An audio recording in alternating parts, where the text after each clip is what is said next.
Hello, and welcome to a visual demo for Get Community Help for Jira. To start, I've added a new Issue More Action menu item called Get Community Help.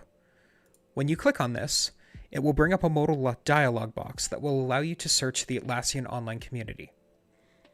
You can go directly to the community by clicking on the link at the bottom of the modal box.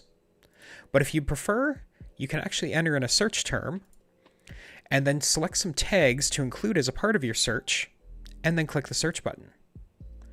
This will return a list of articles based on that search, as well as a search snippet from those articles that can help you determine if the article will be helpful in solving your problem.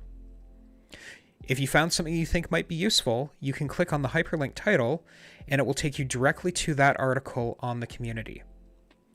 When you're done, you can always use the Go Back button to search for something else, or hit the Cancel button when you're finished.